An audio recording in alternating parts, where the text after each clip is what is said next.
오늘 본문 제목은 영적인 도미노 현상입니다. 영적인 도미노 현상. 여러분이 도미노가 무엇인지 알 것입니다. 하나를 이렇게 쓰러뜨리면 그 연쇄 반응이 일어나서 따다닥 쓰러지면서 나중에 큰 덩어리도 쓰러지는 것을 볼 수 있습니다.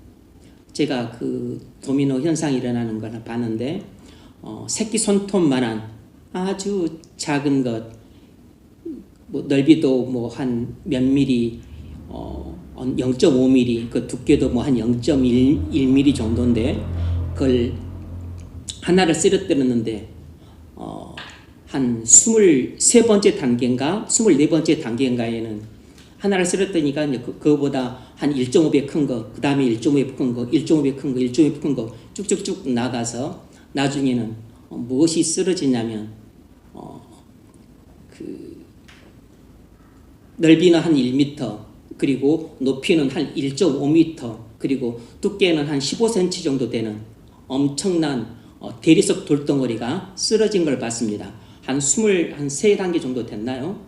그런데 이것이 한 그 30번째 정도의 단계가 되면, 30번째라 그랬나 그 사람이? 아니면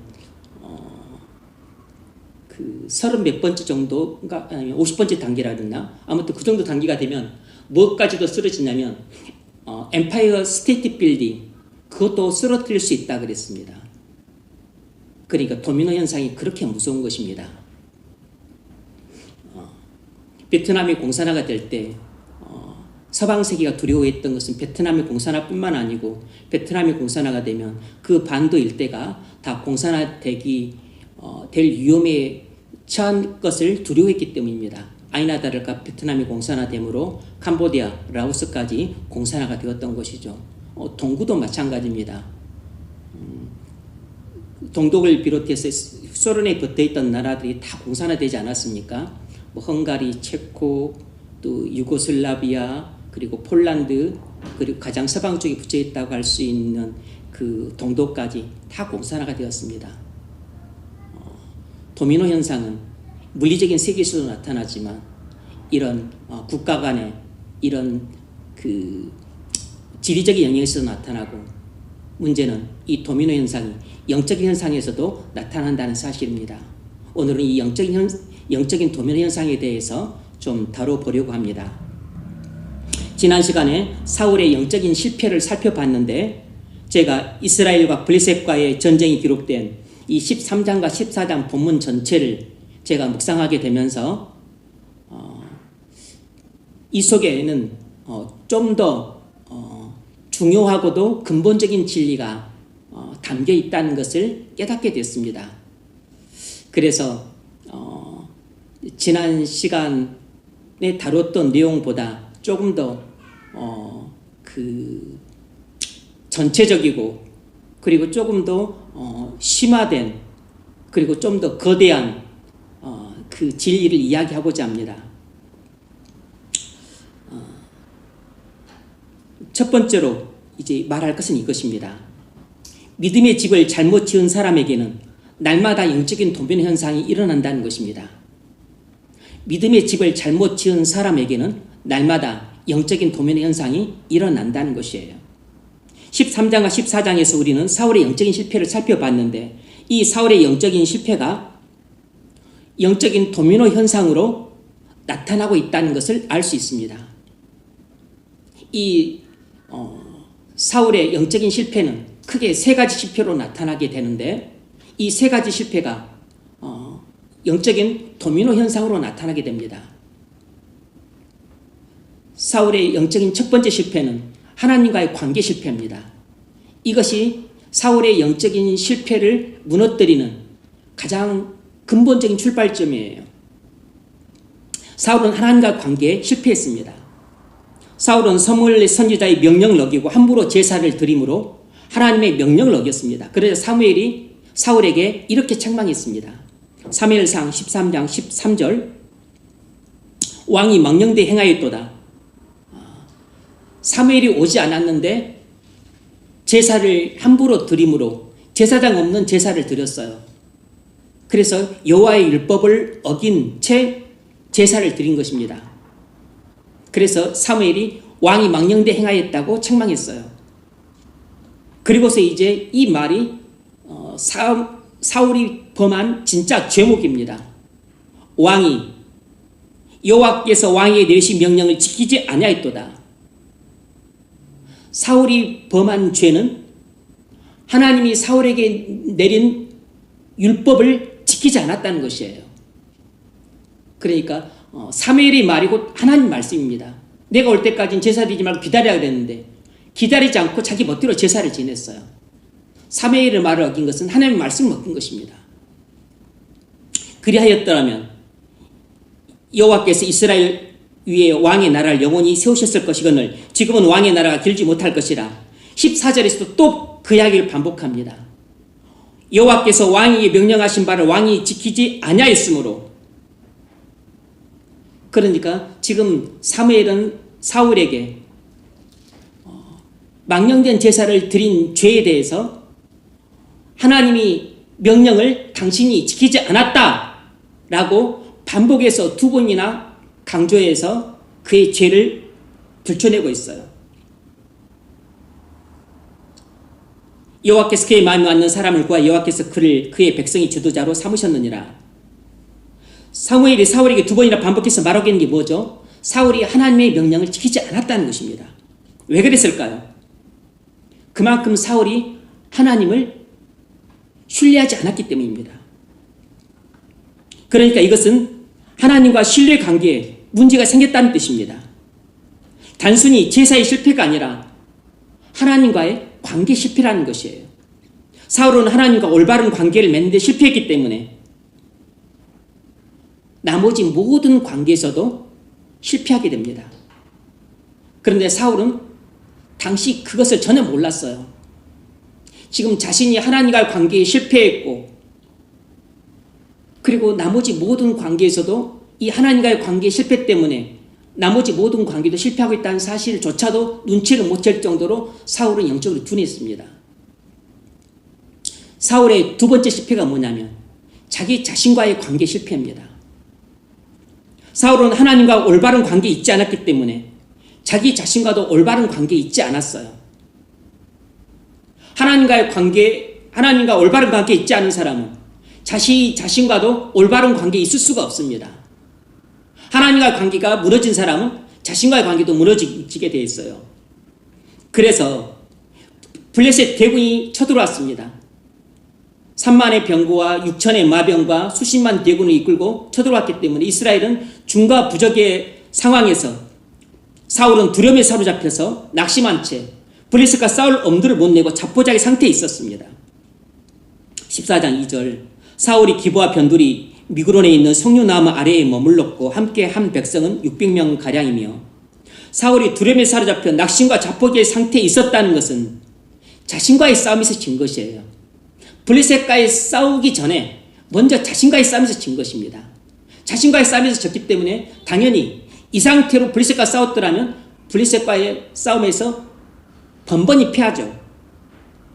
자신과의 싸움에서 진 사람이 어떻게 다른 사람과의 싸움에서 이기겠어요? 하나님과 올바른 관계에 있지 않은 사람은 자신과의 관계도 올바를 수가 없습니다. 다시 말하면 하나님과의 신뢰관계가 깨져 있는 사람은 눈에 보이는 상황이 나쁘면 그때마다 걱정과 불안과 두려움에 사로잡혀 낙심하고 자포자기가 쉽습니다. 이처럼 하나님과의 관계에 실패하는 사람은 자기 자신과의 관계도 실패를 하게 됩니다. 그리고 자기 자신과의 관계의 실패는 결국 무엇을 불러오냐면 다른 사람들과의 관계의 실패도 불러오게 되어 있습니다. 이것이 바로 영적인 도미노 현상이라는 것이에요. 그래서 세 번째로 사울에게서 뭐가 나타나냐면 다른 사람들과의 관계 실패가 나타납니다. 사울은 다른 사람들과의 관계도 실패했습니다. 자신이 어리석은 금신령을 내려 피곤과 허기에 찌든 백성들이 빛의 고기를 먹는 죄를 범하자 믿음 없이 행한다고 백성들을 탓을 했습니다. 14장 33절 사울이 가로되 너희가 믿음 없이 행하였도다. 실은 자기 탓인데 백성들 탓을 함으로 눈에 보이지 않게 백성들과의 관계가 금이 갔게 됐어요. 좋을 수가 없습니다. 뿐만 아니라 요나단이 부지불식간의 금신령을 어겼으므로 속죄제를 드리고 용서받을 수 있는데 막무가내로 자기가 죽이겠다고 명세했기 때문에 요나단까지 죽이겠다고 할 정도로 자기 자식인 요나단과의 관계도 깨져 있었던 것입니다. 하나님과의 관계도 깨지고 자기 자신과의 관계도 망가져서 자신을 컨트롤할 수 없는 상황이 있었기 때문에 헛된 맹세를 남발하면서 또 자신의 맹세는 지키고 싶어가지고 그냥 요나단은 고의로 범죄한 게 아니고 금신령을 내린 줄 모르고 그냥 꿀을 조금 찍어 먹었기 때문에 부지불식간에 지은 범죄는 율법을 따라서 속죄제를 드리면 용서받을 수 있는데 그렇게 하면 되는데 굳이 죽이겠다고 그렇게 헛된 맹세를 할 정도로 자신을 컨트롤할 수 없는 상태에 있었습니다. 부자지간의 관계도 실패하고 있음을 볼 수 있죠. 여러분, 우리가 이런 사실을 통해 뭘 알 수 있습니까? 하나님과의 관계가 실패하면 자신과의 관계도 실패를 하게 되고 그러면 자연스럽게 다른 사람들과의 관계도 실패할 수밖에 없다는 것입니다. 이것이 무엇이죠? 이것이 바로 영적인 도미노 현상이에요. 영적인 도미노 현상의 출발점은 항상 하나님과의 관계입니다. 하나님과의 관계가 깨지면 나 자신과의 관계도 깨지게 되고 그러면 다른 사람들과의 관계도 깨질 수밖에 없는 것이에요.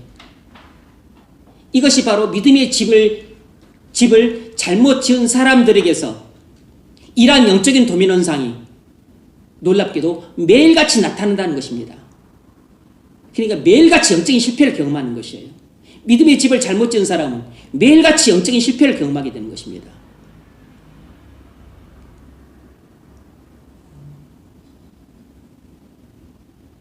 제가 하나님과 올바른 관계에 있지 않을 때에는 꼭 문제가 생깁니다. 하나님과 은혜로운 관계에 있지 않으면 짜증과 불만이 많아집니다. 그리고 말도 거칠게 하게 되고 그리고 판단력도 흐려지게 돼요. 그리고 마음도 좁아지게 되고 그리고 마음도 경직이 돼요. 마음이 부드럽고 따뜻해져야 생각도 부드럽고 유연하고 열리고 그리고 또 손도 펴고 그리고 약한 사람들을 돕고 가난한 사람들을 구제하고 그리고 마음도 따뜻하게 쓰는데 하나님과 올바른 관계에 있지 못하면 절대 그러지 않습니다. 마음도 좁아지게 되고 그리고 도량도 좁아지게 되고 그리고 생각도 경직되고 짜증과 불만도 많아지게 돼요. 먼저 제 자신과의 하나님과 관계에 실패를 하게 되면 제 자신과의 관계도 실패를 하게 됩니다. 마음이 좁아지고 그리고 또 짜증과 불만이 많아지고 그리고 말도 거칠게 되고 판단력도 흐려지게 되고 그리고 또 안 짓던 죄도 짓게 되고 나 자신과의 관계에 실패를 하게 되는 것이에요.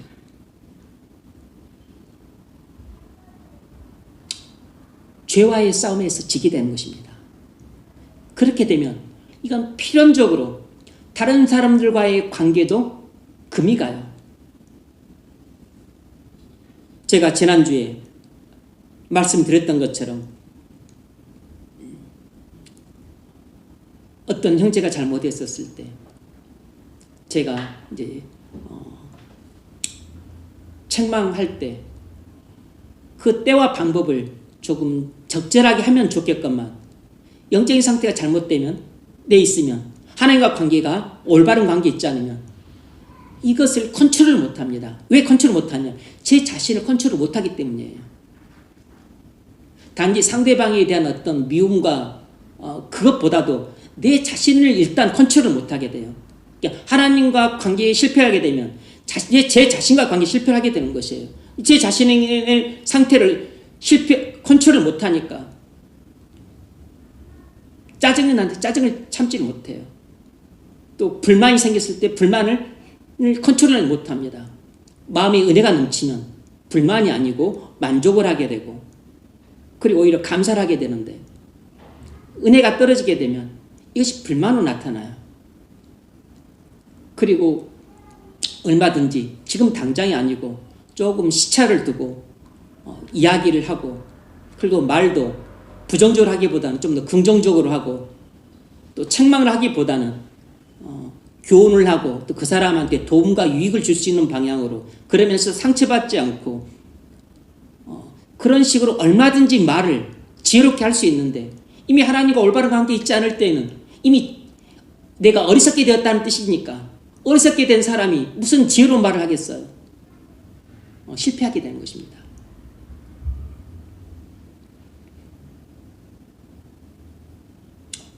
그래서 교훈과 책망과 바르게 함과 의로 교육하기에 적절한 때와 방법을 취해서 얼마든지 그렇게 말을 함으로, 오히려 그렇게 말을 함으로써 그냥 말하지 않으면 그냥 평범했을 관계가 오히려 더 돈독해지고 더 신뢰관계가 되고 더 관계가 좋아질 수 있는데, 말을 잘못함으로써 안 하는 것보다 훨씬 더 관계를 나쁘게 만들어요. 어리석게 행하는데 그 어리석음이 어디서 나왔냐면 하나님과의 관계가 틀어진 데서 어리석음이 나온 것입니다. 그래서 어리석은 사람이 되었기 때문에 어리석은 말과 행동을 함으로 다른 사람들과의 좋았던 관계도 다 깨뜨려 버리는 것입니다. 별것 아닌 것을 침소봉대에서 어리석게 말을 함으로 상처를 준 것이에요. 그리고 나중에 후회하는 겁니다. 이런 일들이 쌓이면 관계가 금이 가고 나중에 깨지는 일이 발생을 하게 돼요. 하나님과의 관계가 깨지면 반드시 나는 죄와의 싸움에서 지게 되고, 죄와의 싸움에서 지게 되면 꼭 다른 사람들에게 피해를 줍니다. 다른 사람들에게 상처를 주게 되고, 그리고 다른 사람들과의 관계가 깨지고 무너지는 일들이 일어나요. 뭐죠? 영적인 도미노 현상이 나타나는 것입니다. 아마 여러분에게도 이런 일이 없지 않았을 텐데, 아직까지 여러분과의 관계에 금이 안 가고 깨지지 않았다면 그건 여러분이 많이 사랑함으로 참아주고 있고 넓은 마음으로 받아주었기 때문일 것입니다. 제가 말은 안 해도 이런 부분에 대해서 고맙게 생각하고 있습니다. 그렇다면 이런 영적인 실패는 왜 일어날까요? 그건 하나님과 올바른 관계를 맺는데 실패하고 있기 때문입니다. 자기 자신과의 관계 실패와 다른 사람들과의 관계 실패는 전적으로 하나님과의 관계 실패에서 나오는 결과들입니다. 그러면 왜 하나님과 올바른 관계를 맺고 사는데 실패를 할까요? 그것은 하나님과 믿음 관계가, 하나님과 신뢰 관계가 없거나 신뢰 관계가 깨졌기 때문입니다. 하나님과 올바른 관계라고 하는 것은 믿음 관계를 말하는 거예요. 신뢰 관계를 말하는 것입니다. 하나님과 관계가 가장 좋다. 그것은 하나님과 나와 신뢰 관계가 아주 충만한 상태다. 그런 뜻이에요. 하나님과 나와 관계가 지금 나쁘다. 이것은 하나님과 나와 신뢰 관계가 없다. 약하다. 아니면 예전에는 좋았는데 깨졌다. 이런 뜻입니다. 예전에는 아주 좋았는데 지금은 문제가 생겼다. 이런 뜻이에요. 본디 하나님과 신뢰관계가 없거나 본디 약한 사람인 경우들이 있습니다. 아직까지 하나님과 올바른 관계에 있지 않은 사람들인 거죠. 이와 다르게 하나님과 신뢰관계가 아주 좋았지만 깨져서 예전처럼 좋지 않은 사람들인 경우도 있습니다. 이런 경우는 죄 때문에 발생한 것입니다. 죄와 허물과 더러움 가운데 살기 때문에 그런 일이 발생하는 것이에요. 왜 하나님과 올바른 관계를 맺는데 실패를 하는가? 네 가지 이유를 간단히 말씀드리겠습니다. 우리가 하나님과 올바른 관계를 맺는데 실패하는 네 가지 이유는 이것이에요. 첫 번째는, 가장 근본적인 이유는 아직 회심하지 않았기 때문입니다.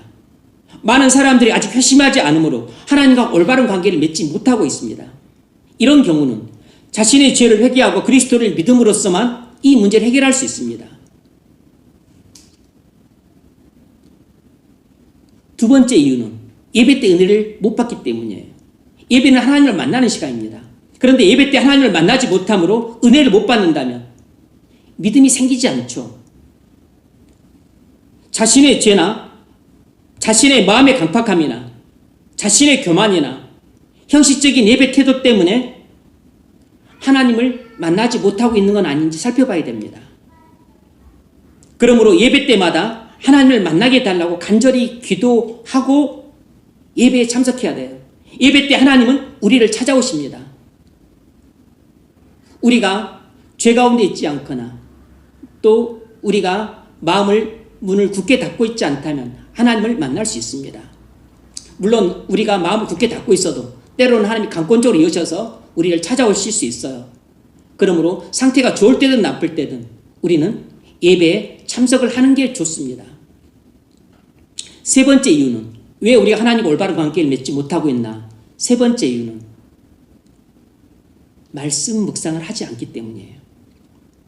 예배 때 은혜를 못 받더라도 우리가 개인적으로 말씀 묵상을 통해서 은혜를 받으면 이것이 선순환이 되어서 예배 때 못 받던 은혜를 다시 예배 때 은혜를 받게 됩니다. 말씀 묵상은 개인 예배와 같기 때문에 골방에서 개인적으로 하나님을 만나는 시간이라 할 수 있어요. 특별히 묵상하는 말씀을 통해서 하나님이 내게 말씀하신 음성을 똑똑히 듣게 되면 우리는 은혜를 받게 됩니다. 그래서 말씀 묵상할 때 하나님을 만나게 되면 하나님이 내게 말씀하신 음성을 듣게 되면 그때 우리 마음이 은혜가 부어짐으로 마음이 녹아지는 경험을 하게 돼요. 촛불 탈 때 촛농이 녹는 것처럼 그렇게 마음이 밀랍처럼 녹게 됩니다. 그러면서 아주 그냥 판타스틱 그런 느낌을 경험해요. 그 무엇으로도 한 번도 경험해 본 적 없는 그런 판타스틱한 느낌을 경험을 하게 됩니다. 완전히 마음이 녹아짐으로 촛농같이 녹아져요. 그래서 하나님 앞에 부복을 하게 되고 하나님이 말씀하시는 것은 전적으로 믿어지게 되고 그리고 하나님의 사랑이 그때 부어지게 되므로 나도 하나님에 대해서 놀라운 사랑이 생깁니다. 그래서 하나님을 사랑함으로 하나님 말씀이면 다 순종하겠다는 고백을 하게 돼요. 말씀 묵상은 이렇게 놀라운 시간이에요. 이런 일이 반복이 되면 우리 믿음이 급성장하게 됩니다. 이런 일이 말씀 묵상을 통해서 하나님을 만나고 은혜를 받는 일이 날마다 있게 되면 일종의 우죽순처럼 비온 후에 죽순이 자라는 것처럼 우리 믿음은 쭉쭉쭉 급성장하게 됩니다. 성경 읽기는 말씀 묵상 정도까지는 아니라 할지라도 얼마든지 이런 일이 일어날 수 있습니다. 그러니까 여러분이 말씀 묵상을 못한다면 성경 읽기라도 하셔야 됩니다. 네 번째 이유는 기도하지 않기 때문이에요. 말씀 묵상은 주로 하나님이 내게 말씀하시는 시간이라면 기도는 나와 하나님과의 대화 시간을 할 수 있어요. 조금 다릅니다. 컨셉이. 말씀 묵상은 이 말씀을 통해서 하나님이 내게 말씀하시는 것을 들을 수 있는 시간이 묵상 시간이에요. 물론 그때도 우리가 또 묵상을 하면서 기도를 하기 때문에 내가 하나님께 말을 전혀 안 하는 건 아니지만 어쨌든 말씀 묵상은 하나님의 음성을 주로 듣는 시간입니다. 반면에 기도는 내가 하나님께 기도를 하고 또 하나님께서도 내게 말씀을 하시기 때문에 기도는 나와 하나님 사이에 대화하는 시간이에요. 의사가 소통되는 시간입니다.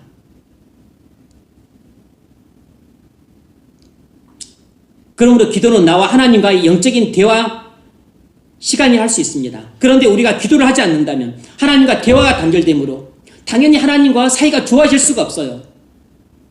여러분 부부가 같이 살면서 대화를 안 해보십시오. 좋았던 관계도 금방 식습니다. 뜨거웠던 관계도 금방 식고 좋았던 관계도 나빠질 거예요. 대화를 안 하면 관계가 단절이 됩니다. 우리가 텔레파시로 하는 게 아니기 때문에. 그래서 기도를 안 하게 되면 하나님과 관계가 소원해지고 경색이 돼요. 많은 사람들이 기도를 하지 않기 때문에 하나님과 관계가 좋지 않습니다. 하나님과 대화도 안 하니까 하나님과 의사소통이 안 돼요. 근데 하나님과 교통이 안 되는데 내가 하나님과 좋은 관계 있을 수가 없죠. 이런 경우는 나중에 문제가 아주 심각한 문제들이 발생을 하게 됩니다. 이따 이야기하겠지만 정작 내가 급했었을 때 하나님께 찾아가서 구해도 하나님이 듣지를 않으세요. 환난 날에 내가 이제 하나님의 도움을 구할 수밖에 없는데 문제는 그때 이미 내가 죄 가운데 빠져서 하나님과 관계가 깨지고 하나님과 도통 만나지도 않고 사귀지도 않고 교통도 안 했기 때문에 하나님과 관계가 나빠졌어요. 하나님과 관계가 깨지고 나빠지는 상태에 있기 때문에 하나님께 나중에 내가 환난 날에 처했을 때 하나님께 도와달라고 살려달라고 구해도 문제는 하나님이 듣지 않으신다는 것입니다. 시편 50편 22절에서 이렇게 말했습니다. 하나님을 잊어버린 너희여, 하나님을 잊어버린 너희여, 하나님을 찾지 않았다는 겁니다. 말씀으로도 찾지 않고 기도로도 찾지 않고 예배로 나왔지만 형식적으로 예배드리고 정말로 하나님 나를 사랑하는 마음으로 하나님을 찾지 않았다는 것입니다. 감사하는 마음으로 나를 찾지 않았고 찬양하는 마음으로 나를 찾지 않았다는 것이 하나님을 잊어버린 너희여, 내가 너희를 찢으리되 너희를 내 손에서 건질 자가 없으리라. 기도는커녕 내가 너희를 심판하겠다는 것이에요. 그런데 환난 날에 어떻게 하나님께 나와서 구할 수 있겠습니까? 하나님과 관계가 깨진 사람은 환난 날에 피난처가 없게 돼요.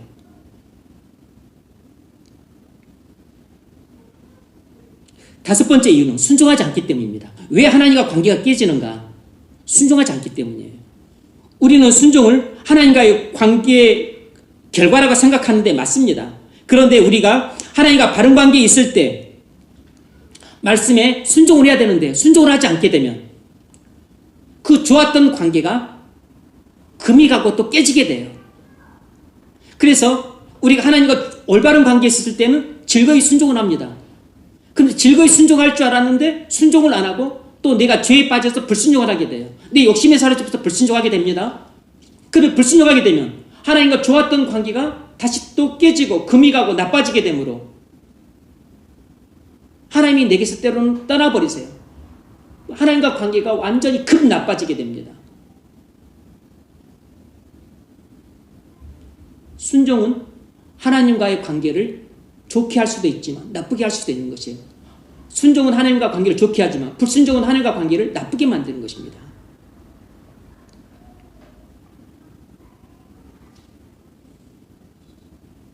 순종은 하나님과 관계의 결과이기도 하지만 하나님과 관계를 더욱 돈독하게 하느냐 금이 가게 하느냐에 영향을 주는 원인이 되기도 해요. 여러분 어떻습니까? 여러분 혹시 영적인 실패를 하고 있지 않습니까? 여러분에게도 매일같이 영적인 도미노 현상이 일어나지 않습니까? 하나님과의 사람들과의 관계가 너무 불편해. 사람들 관계가 너무 안 좋아. 직장 동료들 관계도 너무 불편하고 힘들어. 같이 지내는 게 힘들어. 가족들도 그냥 마음이 안 맞아. 친구들도 요즘엔 그냥 안 만나. 관계를 끊고 싶은 사람들도 있어. 사람들과 만나는 하나도 즐겁지 않아. 만나고 싶지도 않아. 이건 사람들과 관계가 안 좋은 겁니다. 왜 이렇게 사람들과 관계가 안 좋냐면 지금 내가 내 자신과의 관계도 안 좋은 거예요. 다시 말하면 지금 나는 죄와의 싸움에서 맨날 지고 있는 것입니다. 내 욕심과의 싸움에서 지고 있는 것이에요. 육체의 정욕에 사로잡히고 살거나 안목의 정욕에 노예가 되어서 지금 살고 있거나 아니 이생의 자랑에 빠져 살고 있기 때문이에요. 세상의 유혹이 더 쉽게 주고 그리고 문제는 악한 영에 자주 사로잡히는 것입니다. 내가 몰라서 그렇지. 왜 그러냐면 그 모든 근본 원인이 나와 하나님과의 관계가 무너졌기 때문입니다. 빨리 조치를 취해야 됩니다. 근본적인 조치를 취해야 돼요. 여러분이 하나님과 올바른 관계에 있지 않으면 반드시 죄와의 싸움에서 집니다. 죄와의 싸움에서 지게 되면 사람들과의 관계도 많이 금이 가거나 깨지거나 나빠지게 돼요. 가족들과의 관계도 불편하게 되고 직장 동료들과 관계도 나빠지고 친구들과 관계도 단절되기 쉬워요. 이처럼 하나님과의 관계가 실패하게 되면 일상생활 전반이 실패하게 됩니다. 뭐죠? 영적인 도미노 현상이 일어나는 것이에요. 그런데 이 영적인 도미노 현상이 한 번, 두 번 일어나는 게 아니고 그것을 내가 매일같이 경험을 하게 되는 겁니다. 그래서 이것이 적은 문제가 아닌 것이에요. 어떻게 해야 될까요? 여러분 생활 전반을 점검해 보십시오. 맨 먼저 하나님과 올바른 관계에 있나를 점검해 보셔야 됩니다. 예배를 드리되 영과 진리로 하나님을 예배하고 있습니까? 예배의 문제를 잘 점검해 보십시오. 예배에 문제가 있기 쉽습니다. 두 번째로, 날마다 골방에서 말씀 묵상을 잘 하고 있나요? 사실상 나와 하나님과의 그 관계에 있어서 가장 결정적인 역할을 하는 것이 이 말씀 묵상이에요. 우리 개인 신앙생활에서 첫 번째로 가장 중요한 부분은 말씀 생활입니다. 그 중에서도 말씀 묵상이 가장 중요해요. 물론 말씀 생활이라는 게 그 뭐 성경 읽기, 성경 통독도 있고 또 뭐 경건서적 읽기도 있고 뭐 몇 가지가 있겠지만 그 중에서 단연 중요한 것은 말씀 묵상입니다. 말씀 묵상을 통해서 하나님을 만나고 은혜를 받으며 사는 사람은 은혜 충만하지 않을 수 없습니다. 은혜 충만한 사람은 기도 생활도 잘하게 되고 이렇게 말씀 생활도 잘하고 기도 생활도 잘하는 사람은 뭘 더 잘하겠습니까? 예배 생활도 성공을 하게 돼요. 그저 그냥 별 대단하지도 않는 예배, 별 시덥지도 않은 설교인데 꼭 은혜를 받아요. 문제는 예배 때 말씀이 좋냐 나쁘냐가 아니고 예배 때 하나님을 만나냐 안 만나냐가 중요한 겁니다. 은혜 충만해 보십시오. 여러분이 경험해 보셨을 겁니다. 은혜 충만하게 되면 찬송 부를 때도 은혜를 받습니다. 누군가가 기도를 인도할 때도 은혜를 받게 돼요. 그리고 말씀을 아주 평범한 말씀인데 은혜를 받습니다. 그냥 아주 단순한 예화인데 그것도 나한테 은혜가 돼요. 그리고 예배 참석하기 전에 잠시 그냥 기도로 준비하고 있는데 그때도 하나님이 나를 찾아오세요. 그런 경우는 대부분 뭐냐면 지금 내가 개인적으로 말씀 생활을 아주 잘하고 있고 기도 생활을 잘해서 하나님과 관계가 너무 원만하고 그리고 은혜롭고 평탄하고 너무 좋은 겁니다. 그러니까 하나님이 내게 임재해 계시기 때문에 하나님은 길을 걸어갈 때도 내게 말씀을 하세요. 버스를 타고 올 때, 전철을 타고 다닐 때도 하나님이 내게 임재하셔서 그냥 보는 것 때로는 어떤 생각을 통해서 은혜를 주십니다. 이미 묵상은 끝났는데 다시 묵상한 말씀을 기억나게 해주시고 은혜를 주세요. 그러니까 교회에 나오는 발걸음이 너무 가볍고 콧노래를 부르면서 나옵니다. 예배하는 것도 즐거워요. 그리고서 이제 예배 자리에 앉았는데 하나님이 그 예배 자리에도 또 나를 따라오셔서 함께 하셔서 꼭 내게 은혜를 주시는 겁니다. 다른 사람들은 설교가 이렇든 저렇든 불평하고 나오고 뭐 또 어떤 사람은 목사님 맨날 예바 설교만 한다고 또 불평하고 나오고 우리 목사님은 맨날 고리타분한 설교만 한다고 또 그렇게 불편하는데 나한테는 은혜가 되는 거예요. 막 설교가 청산유수와 같고 막 진리가 막 보석 같은 진리가 나오기 때문에 꼭 은혜를 받는 게 아닙니다. 은혜를 받고 못하고는 내 심령과 관계가 깊은 것이에요. 개인 신앙생활의 가장 핵심적인 부분은 말씀 묵상인데 문제는 여러분이 말씀 묵상을 잘 하고 있느냐는 겁니다. 저 하고 있습니다. 잘하고 있는 겁니다. 근데 문제는 말씀 묵상을 통해서 정말로 하나님을 만나느냐가 중요한 것이에요. 물론 못 만나도 말씀 묵상을 꾸준히 하셔야 됩니다. 근데 말씀 묵상을 제대로 하고 있는 것은 말씀 묵상을 통해서 하나님을 만나는 것이 중요해요. 하나님이 말씀을 통해 내게 말씀하신 음성을 듣는 것이 말씀 묵상의 가장 꽃입니다. 핵심이라고. 하나님이 내게 말씀하신 음성을 들을 때 그때 우리 마음이 촛농처럼 녹아지는 것입니다. 밀랍처럼 녹아짐으로 우리의 마음이 하나님이 우리를 변화시키고자 하는 형상으로 다시 빚어지는 것이에요. 녹아져야 빚어지죠. 내가 밀랍인데 안 녹아져. 응? 돌덩이, 내 마음이 돌덩이 같아가지고 안 녹아져. 그러면 새로운 그리스도의 형상으로 빚어질 수가 없죠. 하나님의 은혜에 내 마음이, 돌덩이 같은 내 마음이 천둥처럼 녹아져야지, 밀랍처럼 녹아져야지, 하나님이 나를 만들고 싶은 그리스도의 형상의 틀에 나를 찌워 넣어서 나를 변화시킬 것 아닙니까? 마음이 녹아져야 된다고. 그래서 완전히 녹아져서 내가 하나님 앞에 그냥 부복을 하고, 그리고서 또 그 사랑의 감동이 되어서 눈물을 뚝뚝 떨어뜨리고, 기쁨의 눈물을 흘리고, 감격의 눈물을 흘리고, 그러면서 우리의 마음이 변화가 되는 겁니다. 에베소서 4장 그 말씀처럼 심령이 새롭게 되는 것이에요. 로마서 12장 2절 말씀처럼 마음을 새롭게 함으로 변화를 받는 것입니다. 그래서 반드시 우리가 변화되는 데는, 이 마음의 변화가 선행이 돼야 되는데 그건 은혜 때문입니다. 그런 일이 예배를 통해서도 일어나지만 우리는 매일같이 하루 일주일 내내 살잖아요. 개인 집에서. 그러니까 교회에서 우리가 예배를 드리지만 이건 뭐 일주일에 여러분이 3번 참석한다 하더라도, 주일 2번 한다 하더라도 4번이잖아요. 4시간 정도밖에 안 됩니다. 근데 우리는 집에서 시간을 보냅니다. 그럼 그때는 내가 골방에서 내가 매일같이 1시간씩만 해도 7시간이에요. 2시간씩 하게 되면 14시간입니다.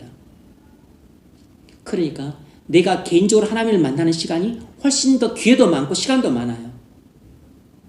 그러니까 그 시간을 통해서 네가 변화될 수 있는 가능성이 훨씬 높은 것입니다.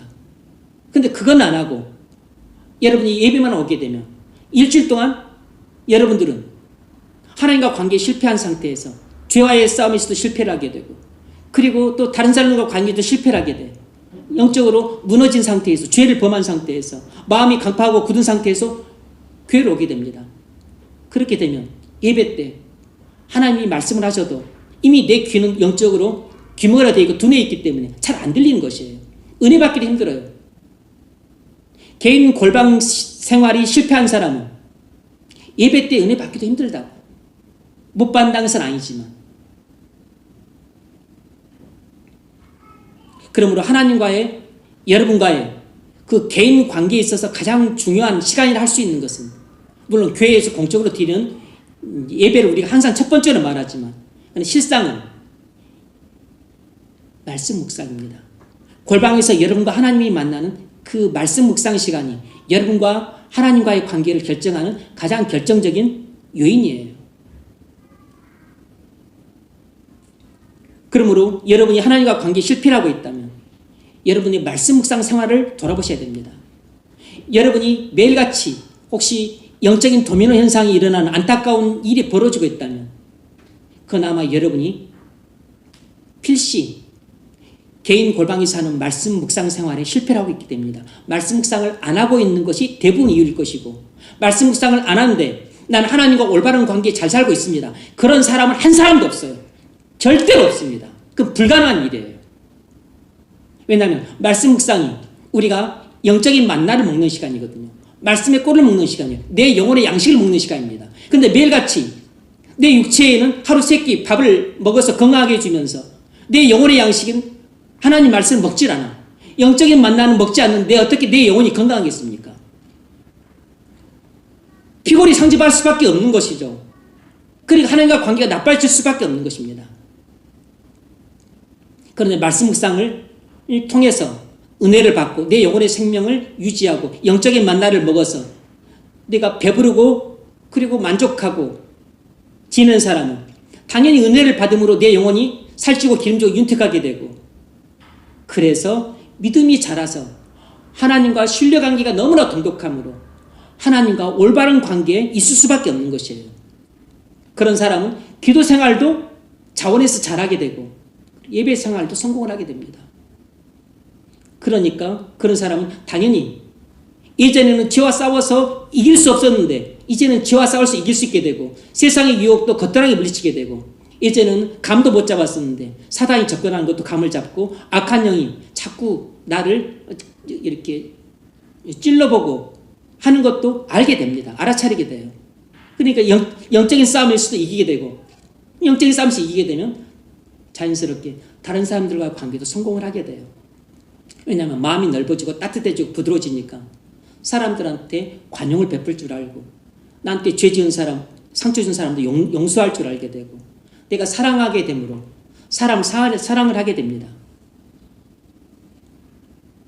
사랑을 하게 되면 내가 하나님과 올바른 관계 있고 죄와의 싸움에서 이기게 되면 내 안에 사랑이 있게 되는데 이 사랑은 성령이 주신 열매예요. 사랑이 있게 되면 사람들하고 관계가 좋아질 수밖에 없습니다. 왜냐하면 내 마음 안에 사랑이 있게 되면 사람들을 어지간하면 내가 나눠주고 섬기니까 나를 싫어할 사람이 없는 것이에요. 내가 사랑이 있게 되면 내 마음이 넓어지고 도량이 넓어지고 믿음이 커졌다는 뜻입니다. 사랑이 있으면 반드시 사랑이 있는 것은 기쁨이 있어요. 그래서 성령의 열매 가운데 두 번째 측면을 희락이라고 이야기를 하고 있는 것입니다. 사랑이 있으면 기쁨이 있습니다. 그래서 기쁘게 다른 사람들을 섬기고 기쁘게 다른 사람들에게 내게 있는 것을 나눠주는 것이에요. 그렇게 되면 불화한 관계에 있던 사람들과도 화평을 하게 됩니다. 그래서 그 다음 측면이 화평이에요. 사랑과 희락과 화평이 있게 됩니다. 그래서 그 다음 자연스럽게 오래 참음과 또 자비와 또 양선 같은 게 나오게 되는 거죠. 그래서 충성과 온유와 절제를 할 수 있게 돼요. 자기 혀를 절제하게 됩니다.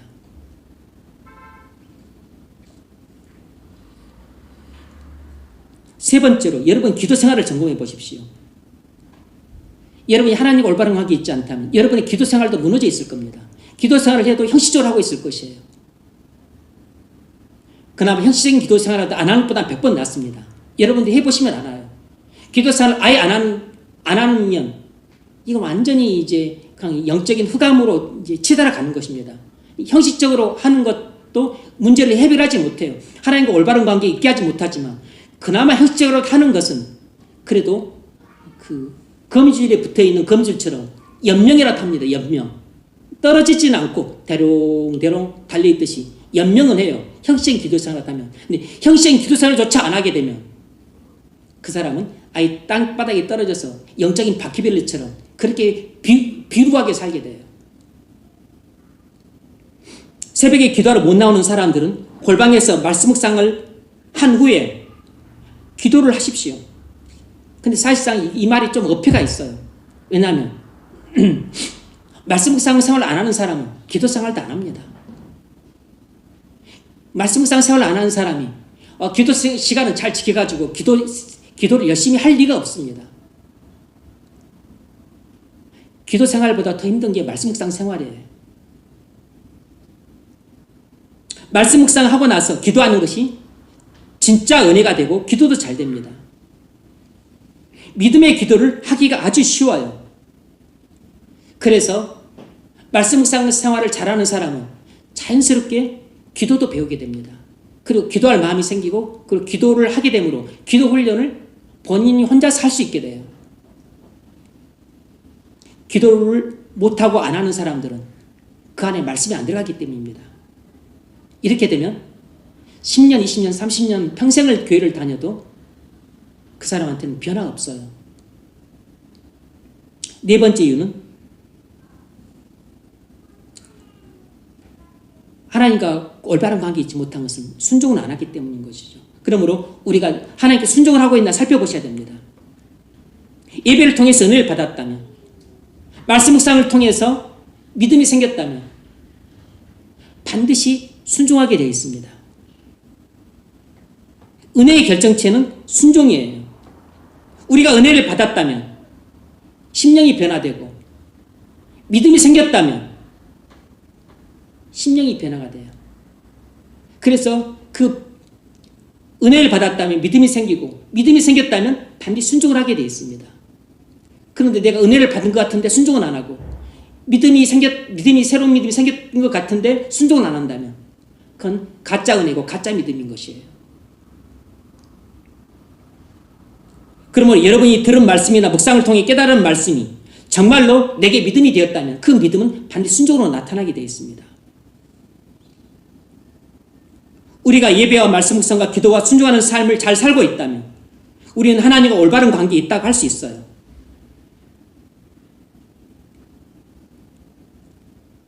그게 뭘까요?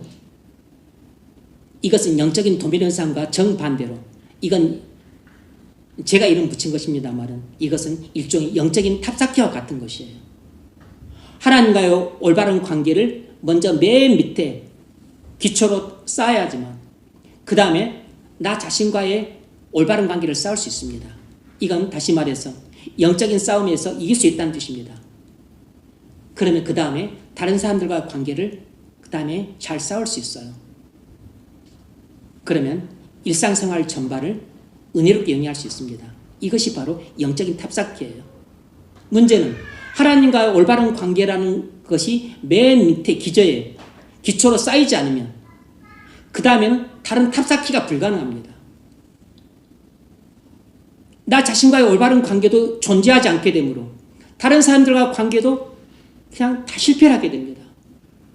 그럼 일상생활 전반이 무너지게 돼요. 그럼 어떻게 될까요? 나는 비참함을 느끼게 되고 내 자신에 대해서 혐오를 하게 되고 그럼 나는 불행한 상태에 있게 됩니다. 그래서 아무리 많이 배우고 똑똑해도 아무리 직장이 좋고 돈을 많이 벌어도 불행감을 느껴요. 왜냐하면 우리는 집이 넓고 돈이 많고 직장이 좋으면 행복한 게 아니고 내가 사랑하는 배우자를 만나서 또 사랑스러운 얘들과 함께 지내면 행복한 게 아니고 관계가 좋아야 행복한데 관계가 나빠졌기 때문에 행복해질 수가 없는 것입니다. 그래서 많은 사람들이 하나님과의 관계도 깨지고 자신과의 관계도 깨지고 사람들과의 관계도 깨져서 비참함을 느끼고 불행함을 느끼며 살아가는 사람들이 이런 비참함과 불행에서 벗어나는 탈출구로 찾는 것 가운데 하나가 결혼입니다. 결혼. 그래서 내가 사랑하는 사람과 만나서 결혼하면 지금 내가 이 느끼고 있는 오늘 신앙생활을 하면 즐겁고 기쁘고 행복하다 그러는데 왜 나는 이렇게 비참하고 불행한가 생각하면서 탈출구로 결혼을 찾으러 가는 사람들이 있어요. 근데 본인은 탈출과 생각하고서 결혼을 했는데 비참함과 불행에서 벗어나서 행복을 얻는 게 아니고 오히려 배우자와 관계도 더 나빠지게 되고 오히려 고통이 더 심해지고 그리고 더 근심이 더 많아지게 됩니다. 오히려 더 비참해지고 더 불행해지게 되는 자충수를 두게 되는 것이에요.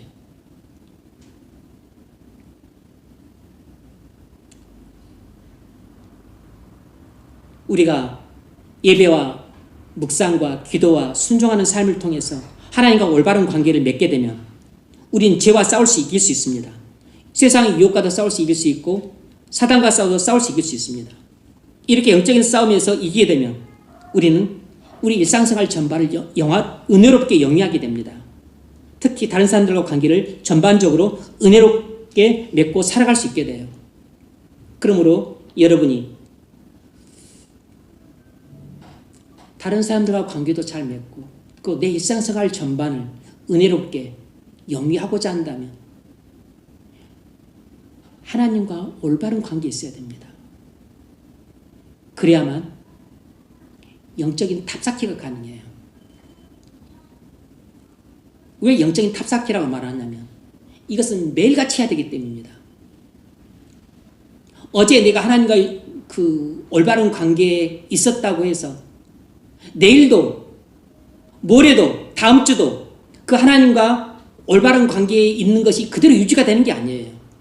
오늘 내가 하나님과 올바른 관계에 있었지만 내가 오늘 영적인 싸움에서 이기느냐 졌느냐 또 다른 사람들과의 관계를 어떻게 살았느냐 내가 하나님의 말씀에 순종했느냐 순종하지 않았느냐 또 내가 묵상 생활을 어떻게 했느냐 기도 생활을 내가 또 빼먹지 않았느냐 그런 것에 따라서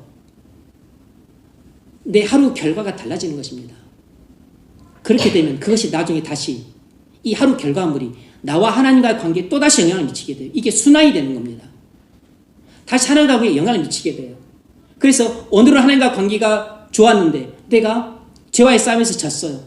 그래서 사람들과 관계도 많이 나빠졌습니다. 그래서 그냥 원망하고 또 낙심했어요. 그래서 그냥 오늘 하루를 삶을 엉망으로 살았습니다. 그러면 그건 필시 다음날 내게 영향을 미칩니다. 다음날 다시 눈을 떴었을 때 하나님과 나와의 관계가 어제 새벽과는 또 달라요. 뭔가 조금 낯설게 느껴지고 뭔가 조금 하나님께 나가는 것이 좀 힘들게 돼요. 또 말씀 묵상을 했는데 어제처럼 말씀이 안 보이는 겁니다. 기도를 하러 나갔는데 또 기도줄이 잘 안 잡히는 것이에요. 어제의 삶이 내게 영향을 미쳤기 때문입니다. 정반대로 이제 그게 바로 그렇게 되면 이제 또 그 다음날 삶도 내가 실패할 가능성이 높아지게 돼요. 이 영적인 도미노 현상인 겁니다. 그러니까 우리가 구원받은 신자고 목사든 장로든 권사든 누구든지 간에 이 영적인 탑쌓기는 매일같이 새롭게 하는 것이에요. 하지만 이렇게 영적인 탑쌓기를 1년이고 10년이고 20년이고 30년 꾸준히 해온 사람은 그 탑쌓기를 어떻게 하는지 알기 때문에 메커니즘을 알기 때문에 안 했던 사람보다 잘 안 하는 사람보다 훨씬 수월하게 할 수 있는 이점이 있는 것입니다. 하지만 영적인 탑쌓기는 매일같이 해야 되는 것이에요. 탑쌓기인 이유는 이 하나님과 올바른 관계가 되지 않으면 그 다음 탑쌓기가 안 되는 것입니다. 이것이 허물어지게 되면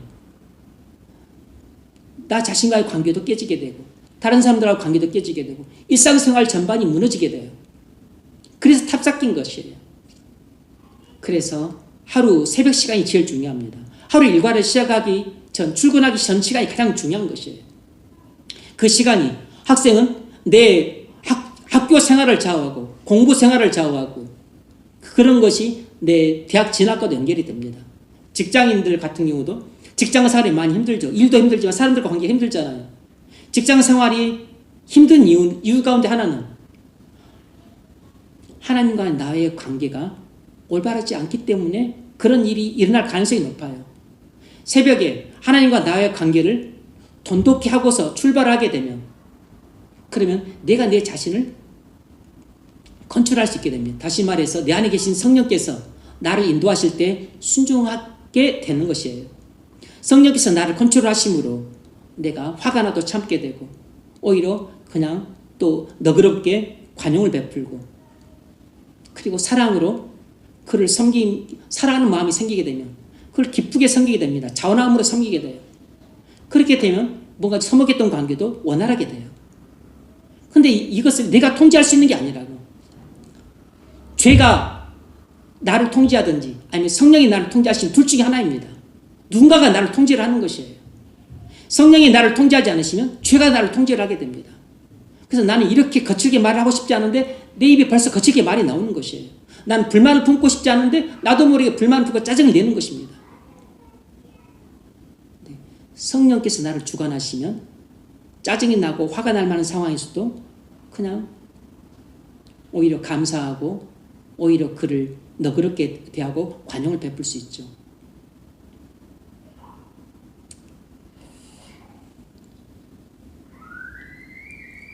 이와 정반대의 인물이 사울과 정반대의 인물이 바로 요나단입니다.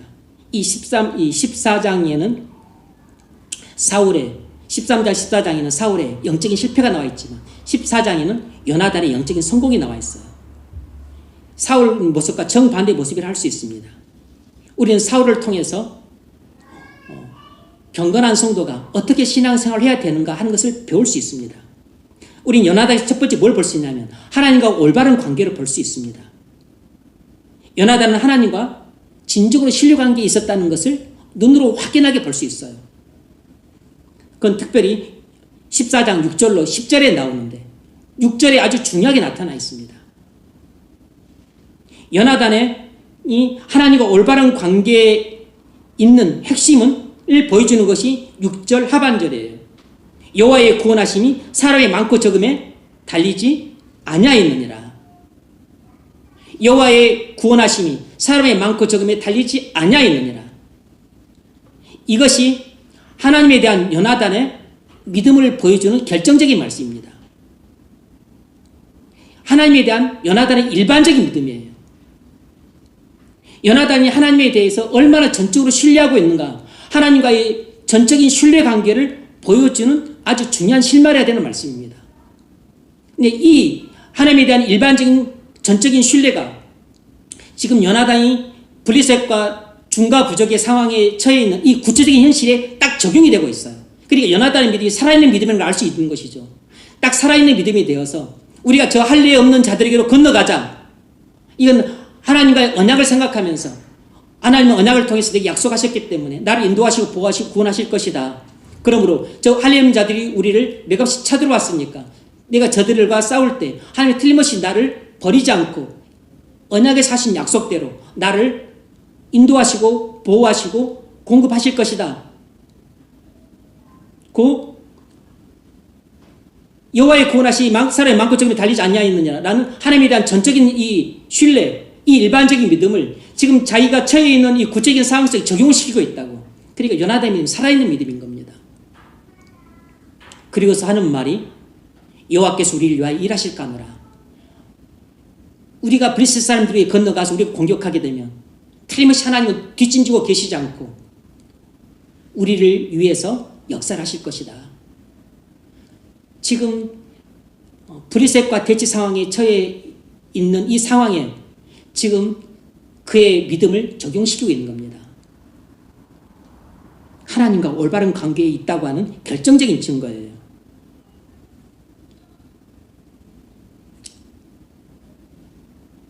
그리고서 그 믿음을 실제로 행동으로 옮깁니다. 그래서 자기 부관과 둘이서 수십만 대군이 진치고 있는 블레셋 진영에 잠입 절벽을 타고 기어 올라갑니다. 거의 개죽음이 확실한 상황인데 죽을 것을 전혀 걱정하지도 않고 두려워하지 않은 채 그걸 죽을 것이라 생각하지도 않은 채 올라가요. 하나님만 전심으로 믿고 하나님과 올바른 관계 있는 거죠. 왜죠? 하나님과 전적인 신뢰관계 있잖아요. 하나님에 대한 전적인 믿음, 이것이 하나님과 가장 올바른 관계에 있다고 하는 증거예요. 뿐만 아니라 요나단은 자기 자신과도 올바른 관계에 있었습니다. 그럴 수밖에 없죠. 그것은 11절로 14절에 나옵니다. 중과 부적의 상황에서 죽음의 두려움에 전혀 사로잡히지 않았습니다.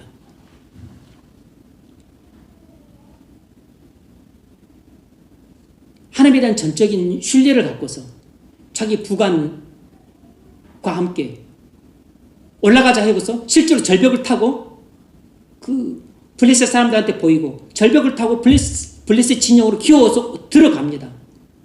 그리고서 요나단이 앞서 나가서 싸우고 상처를 주면 부관이 찔러 죽이고 또 요나단이 싸워서 칼로 치면 부관이 죽이고 그렇게 해서 무려 20명이나 죽이게 돼요. 지금 사울과 나머지 모든 군사들은 2600명, 2400명은 두려워서 도망쳐 버렸고 사울과 600명은 지금 두려움에 사로잡혀서 낙심하고 포기한 채 있는데 이 요나단과 부관만 전혀 두려움이 없는 채 불안하지도 않지 걱정하지도 않은 채 죽을 것을 두려워하지 않은 채 근데 지금 절벽을 타고 블레셋 진영으로 기어 올라가고 있는 겁니다. 뭐죠? 자기 자신과의 싸움에서 이기고 있는 것이에요. 걱정하고 불안에 떨고 두려움에 사로잡힌 상황이지만 전혀 걱정도 불안도 두려움도 없이 죽을 것을 염려하지 않은 채 블레셋 진영에 올라가고 있다는 것은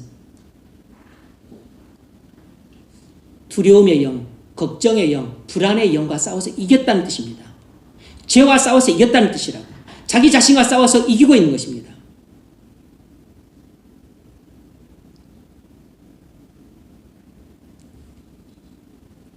그랬기 때문에 요나단은 다른 사람들하고도 올바른 관계를 맺을 수 있었습니다.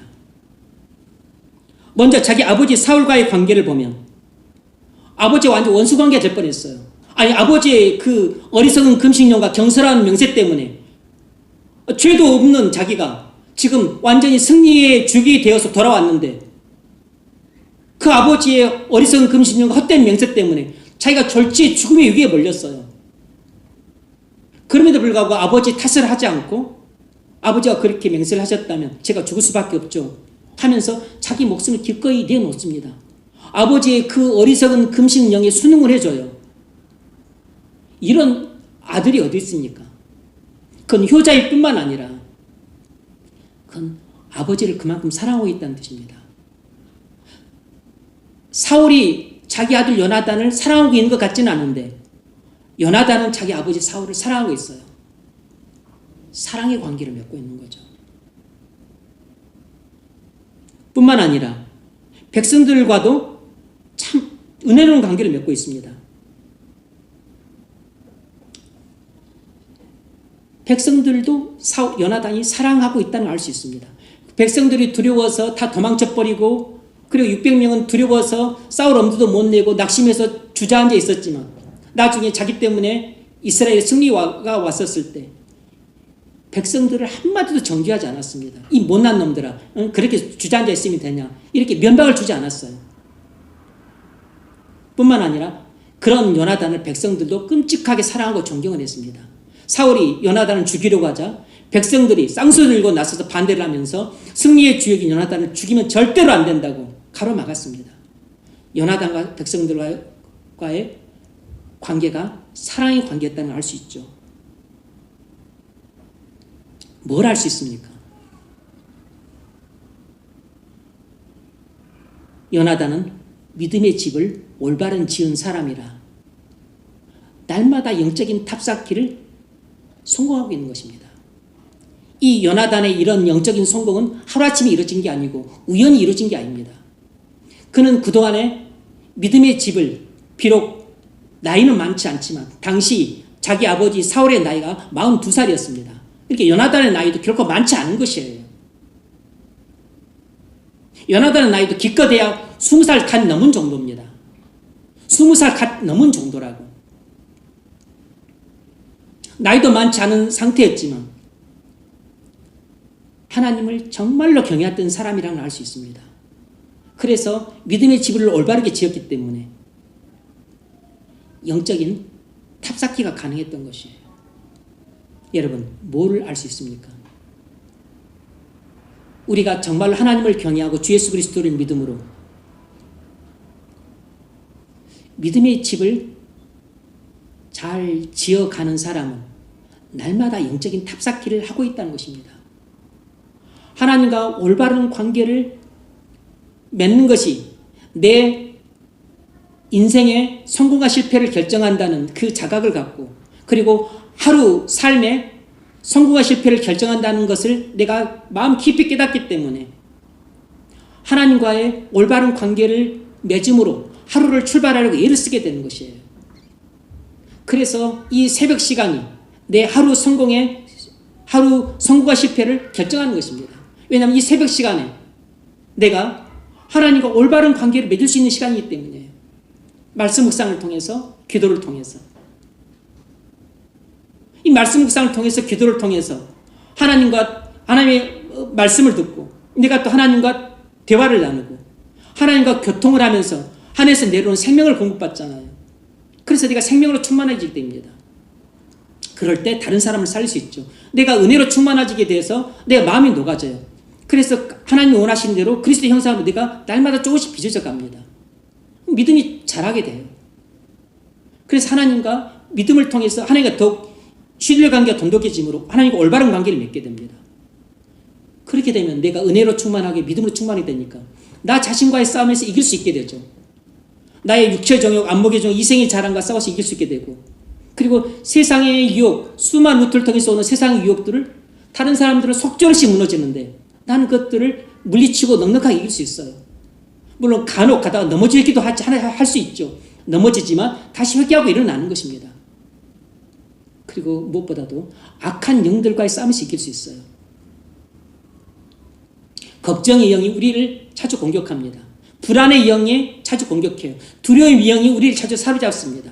음란의 영이 우리를 공격해요. 방탕의 영이 우리를 공격합니다. 사치와 허영의 영이 공격해요. 근데 이런데 속절없이 무너져서 홈쇼핑에 살고 죽고 사치와 허영을 그렇게 해서는 안 된다고 함에도 불구하고 끝없이 사치와 허영을 합니다. 게으름의 영이 사로잡혀서 게으르게 지내요. 음란의 영이 사로잡혀서 그냥 보지 말아야 될 영상들을 수도 없이 봅니다.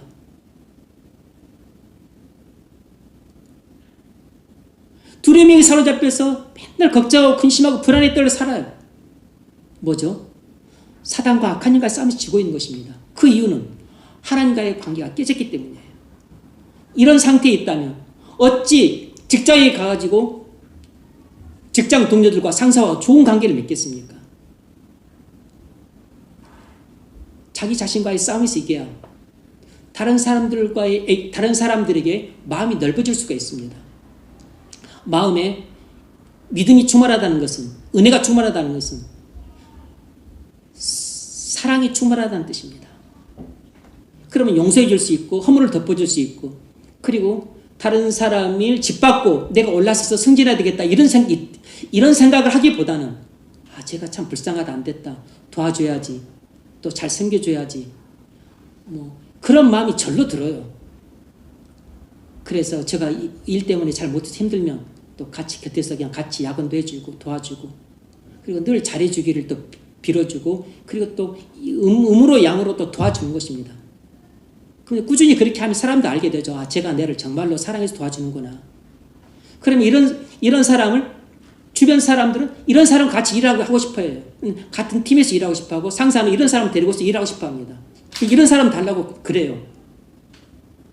그러니 사람들과 관계가 좋아질 수밖에 없고 자연스럽게 호평을 받게 되는 겁니다. 그러면 내가 그렇게 구하지 않았지만 자연스럽게 승진하게 돼요. 인정을 받으니까 승진하게 되는 것이죠. 다른 사람들이 짓밟고 승진하는 게 아니고, 사람들이 나를 좋아하고 그렇게 내 능력을 인정해주고 같이 일하고 싶어 하는데 왜 승진을 안 하겠어요? 사람들을 감언할 때도 감언 대상에서 벗어나게 되는 겁니다. 뭐죠? 영적인 탑쌓기가 가능한 것입니다.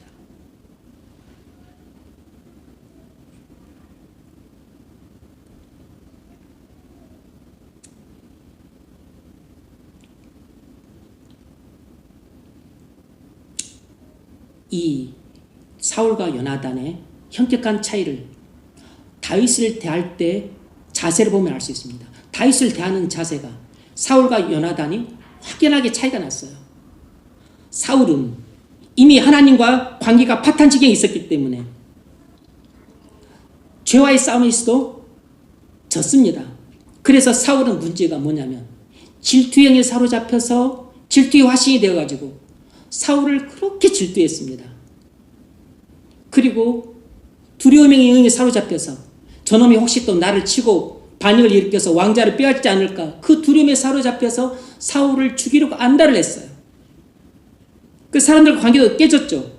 다윗이 자기 왕위를 뺏을 것이라는 두려움 때문에 십수이 넘도록 사울을 쫓아다니면서 죽이려 들었습니다. 다윗과 관계만 깨진 게 아니고 아들 요나단과의 관계도 깨지고 결국은 모든 관계가 다 깨졌습니다. 반면에 요나단은 하나님과 올바른 관계를 맺고 있었기 때문에 죄와의 싸움에서 이길 수 있었어요. 자기 아버지 사울은 질투의 영에 사로잡혀서 질투의 화신이 되고 두려움에 사로잡혀서 맨날 두려움에 사로잡혀가지고 그렇게 질질 끌려다녔는데, 요나단은 그러지 않았습니다.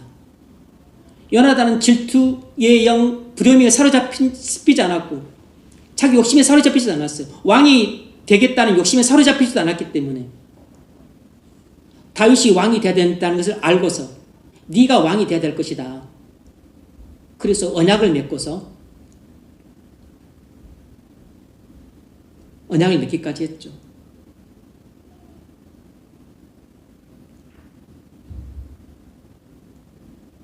그래서 요나단은 죄와의 싸움에서 이겼을 뿐만 아니라 사람들과 관계도 에서도 성공을 했습니다. 사울은 다윗을 끔찍히 미워해서 죽이려고 했는데 요나단은 정반대로 다윗을 끔찍히 사랑을 해서 자기 생명같이 사랑했다 그랬습니다. 사무엘상 18장 1절 하반절을 보면 요나단이 다윗을 자기 생명같이 사랑했다 그랬어요. 그래서 너무 사랑했기 때문에 그 언약을 맺었습니다. 혹시 네가 나중에 왕이 되면 나와 내 가족들을 잘 보살펴 달라 부탁을 했어요. 왕이 될 것을 알았고 그리고 왕이 되기를 바랬습니다. 그리고서 자기 갑옷을 주고 칼과 활과 띠를 주었습니다. 자신에게 소중한 자기의 목숨을 지키기 위해서 꼭 필요한 일종의 전신갑주를 다 내줬어요. 그리고 자기 아버지 사울에게 다윗을 변호하면서 제발 죽이지 말라고 간청하고 호소를 했습니다.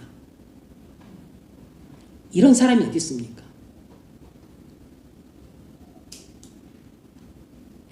사울은 하나님과의 관계에 실패함으로 그의 인생 전체를 실패했습니다.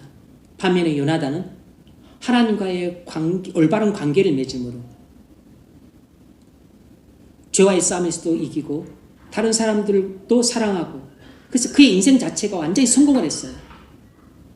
사울과 함께 브레셋과의 전쟁에서 나중에 전사를 하게 되지만, 전사를 하지만 죽음은 완전히 달랐습니다.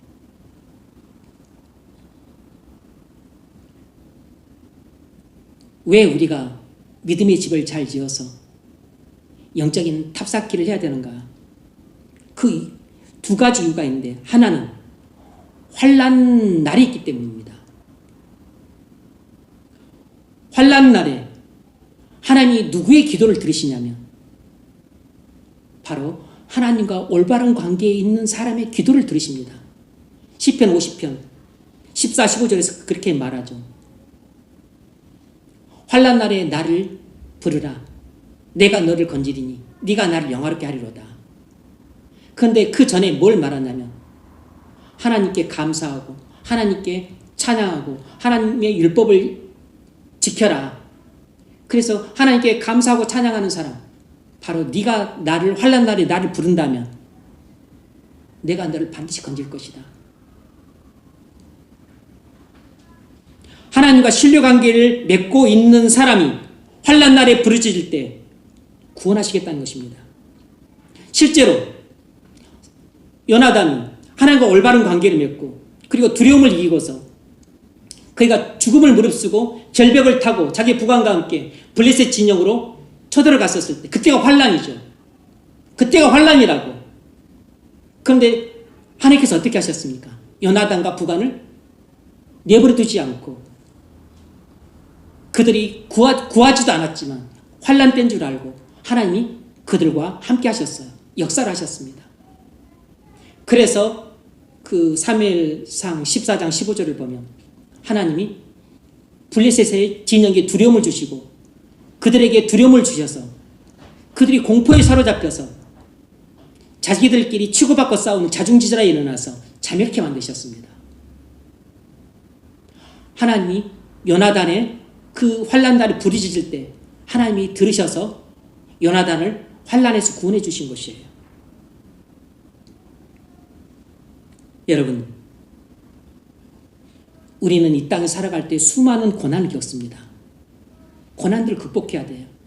우리에게는 고난보다 훨씬 힘들고 어려운, 우리 힘으로 감당할 수 없는 환난 날이 여러 번 찾아옵니다. 우리는 환난을 통과해야 돼요. 그때는 우리 힘으로 이겨낼 수 없습니다. 우리 힘으로 환난을 통과할 수가 없어요. 경제적인 환난, 건강의 환난, 관계의 환난, 가정공동체, 직장공동체, 교회공동체의 환난, 나라의 환난, 우리 힘으로 감당할 수가 없습니다. 그때는 하나님께 부르짖어야 돼요. 살려달라고, 도와달라고, 건져달라고. 모든 사람의 기도를 들으시는 게 아닙니다. 하나님과 올바른 관계에 있는 사람의 기도를 들으시는 것이에요.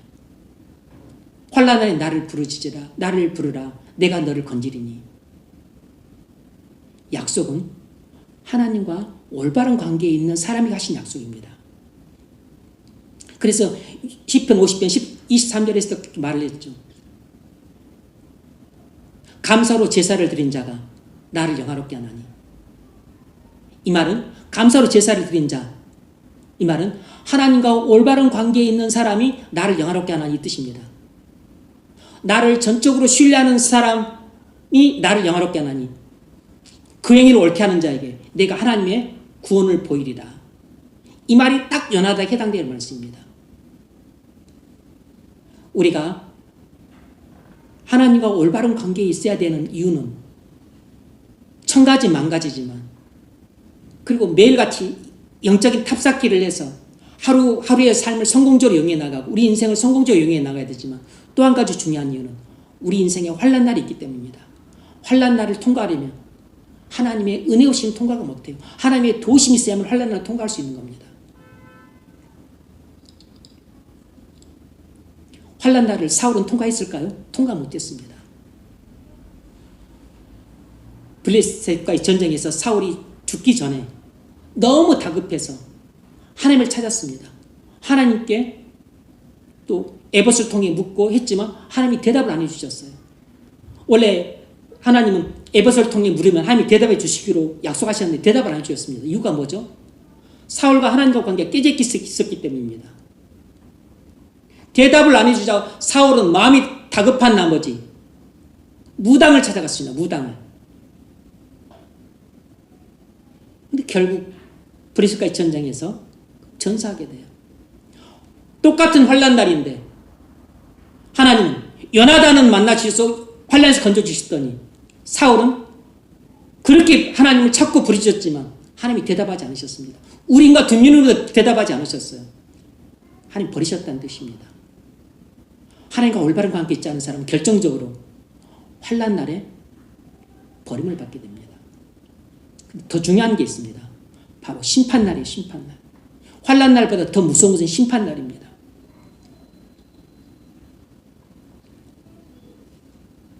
믿음의 집을 잘못 지은 사람은 심판날에 구원받지 못합니다. 믿음의 집을 잘못 지은 사람은 영적인 도미노 현상을 매일같이 겪다가 환난 날에도 도움을 못 받지만 심판날에 멸망당한다는 것입니다. 그것을 마태복음 7장에서 주님이 이렇게 말씀하셨어요. 하나님 말씀을 듣고 행하지 않는 자는 모래 위에 집을 지은 사람과 같으니 이 어리석은 사람은 홍수가 날 때 떠내려간다 그랬습니다.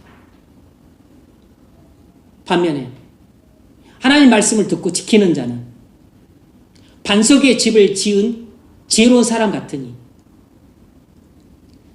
창수가 나고 바람이 불어도 반석 위에 굳건히 서 있다 그랬습니다. 하나님과 올바른 관계를 맺고 살아가는 사람은 매일같이 영적인 탑쌓기를 통해서 하루하루의 삶을 성공적으로 영위해 나가고 결국은 일련의 삶도 성공적으로 영위해 나가고 결국은 인생 자체를 성공적으로 영위해 나갑니다. 뿐만 아니라 환난 때 도와달라고 구하면 하나님이 듣습니다. 뿐만 아니라 문제는 심판 때 하나님이 구원하신다는 것입니다. 이것이 제일 중요한 문제죠. 그러므로 여러분,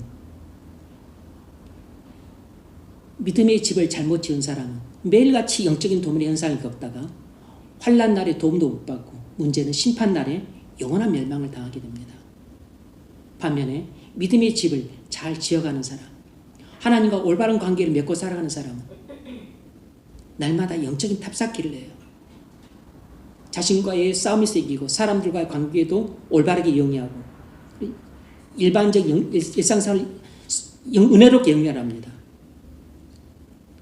그럴 때 우리가 환난 날에도 하나님의 은혜를 받아 통과할 수 있고 무엇보다 심판 날에 우리는 반석 대신 그리스도에 굳게 서서 하나님의 심판으로부터 피하고 구원을 받게 됩니다.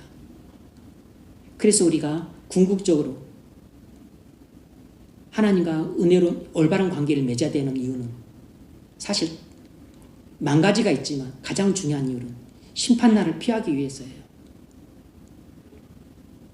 여러분, 하나님과 올바른 관계를 맺는데 여러분의 그 아침 시간을 쏟아부으십시오. 절대로 낭비가 아닙니다. 그것이 우리 인생의 가장 중요한 기본기예요. 그 아침 시간에 여러분이 못한다면 그것을 전날 저녁에 하셔도 됩니다. 전날 저녁에 하셔도 돼요. 근데 뭐 가장 좋은 것은 사실상 아침, 새벽 이런 아침 시간 하는 게 제일 좋죠.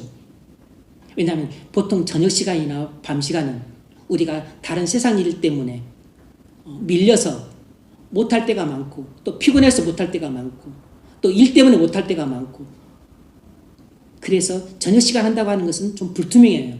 그런데 새벽은 우리가 깨울 수 있고 아침은 항상 맞이하기 때문에 그 시간 내가 비워두고서 아예 딱 고정적으로 나는 하나님과 교제하는 시간을 딱 삼게 되면 그 습관이 평생을 하게 되면 그 습관이 때문에 하나님과 올바른 관계를 맺게 되고 하나님과 올바른 관계를 맺게 되면 여러분은 매일의 삶에 성공을 하게 되고 인생도 성공을 하게 되고 무엇보다 환난 날에 하나님의 도움을 받아 통과를 하게 되고 심판 날에 여러분이 멸망이 아니라 구원을 받게 될 겁니다.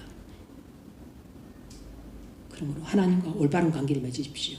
만일 그러지 못하면 매일같이 영적인 도면 현상을 경험하면서 실패와 좌절을 경험합니다.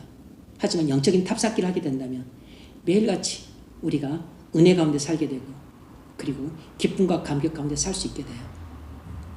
그런 애가 있기를 주의 이름으로 축원합니다.